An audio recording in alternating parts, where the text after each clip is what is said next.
5 अगस्त ये वो तारीख है जो अक्सर इतिहास गढ़ने के लिए जानी जाती है। 5 अगस्त 2019 ये वो तारीख थी जब धारा 370 हटाई गई थी। 5 अगस्त 2020 ये वो दिन था जब अयोध्या में राम मंदिर का भूमि पूजन हुआ और 5 अगस्त 2024 को लगभग तय हो गया था कि वक्फ संशोधन विधेयक को सदन में पेश कर दिया जाएगा। देश भर के 32 वक्फ बोर्ड पर केंद्र सरकार संसद के अंदर अहम बिल लाकर अहम बदलाव करने वाली है, मगर उससे पहले ही देश की सियासत का पारा हाई हो चुका है और अपनी वोट बैंक को साधने के चक्कर में लगे हैं कई नेता मुसलमानों के नाम का हाय तौबा मचाने में। मगर उनकी घटिया राजनीति को आईना दिखाते हुए मुसलमानों का एक बड़ा पक्ष इस संशोधन के पक्ष में खड़ा हो गया है। बताएंगे आपको कौन कर रहा है वक्फ बोर्ड पर घटिया राजनीति और किस मुस्लिम पक्ष ने किया है इस बिल का समर्थन। पर उससे पहले अगर आपने हमारे चैनल को सब्सक्राइब नहीं किया है तो अभी सब्सक्राइब कर लीजिए और बेल आइकन दबाना ना भूलें।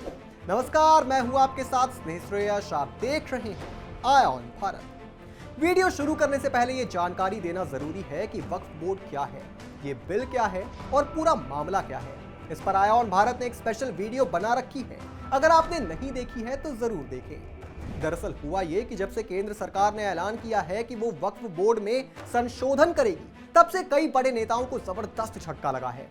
आइए सबसे पहले आप जरा अखिलेश यादव को वो बयान सुन लीजिए। अखिलेश यादव ने कहा कि उनकी पार्टी वक्फ बोर्ड की शक्तियों पर अंकुश लगाने वाले विधेयक का विरोध करेगी।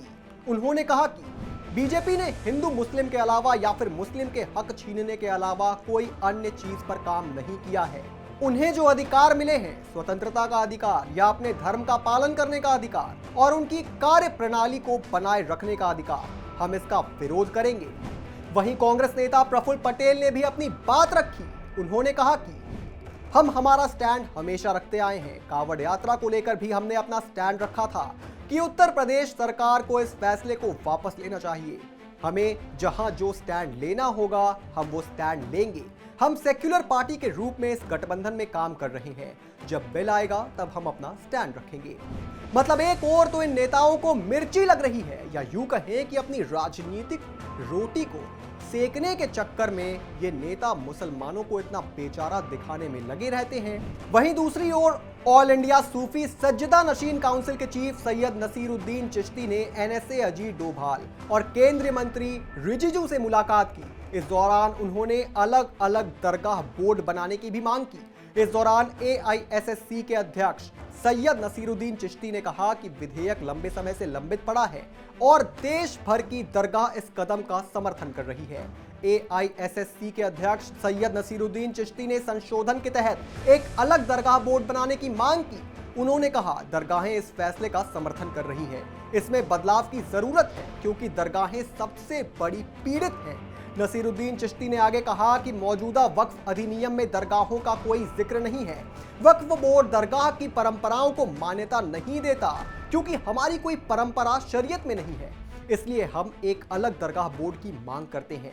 चिश्ती ने यह भी कहा कि हमें एनएसए और अल्पसंख्यक मामलों के मंत्री ने आश्वासन दिया है कि सभी हितधारकों से बातचीत की जाएगी। साथ ही वक्फ बोर्ड में संशोधन मुसलमानों के हित में होंगे।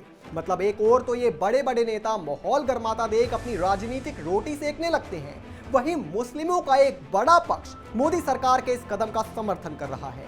खैर, अखिलेश यादव की इस राजनीति को देखकर ज्यादा हैरानी नहीं होती क्योंकि वो अपने पिता मुल्ला मुलायम की राजनीतिक रास्ते पर चल रहे हैं। जिन्हें नहीं पता उनके लिए बता दूं कि अखिलेश यादव के जो पिताजी थे मुलायम सिंह यादव, उन्हें मुल्ला मुलायम बुलाया जाता था। नाम से ही साफ है, मगर फिर भी बता दूं कि मुलायम सिंह यादव ने अयोध्या में कार सेवकों पर गोली चलवाई थी और तब से उन्हें मुल्ला मुलायम कहा जाता है। तो अखिलेश जिस रास्ते पर चल रहे हैं वो रास्ता तो उन्हें विरासत में मिला है, क्योंकि जब मुसलमानों का एक पक्ष खुद इस बात को मानता है कि इस बोर्ड में तानाशाही चल रही है, भ्रष्टाचार चल रहा है, फिर क्यों अखिलेश यादव को जरूरत पड़ रही है कि वह जबरदस्ती मुसलमानों को बताएं कि उनके साथ अन्याय हो रहा है।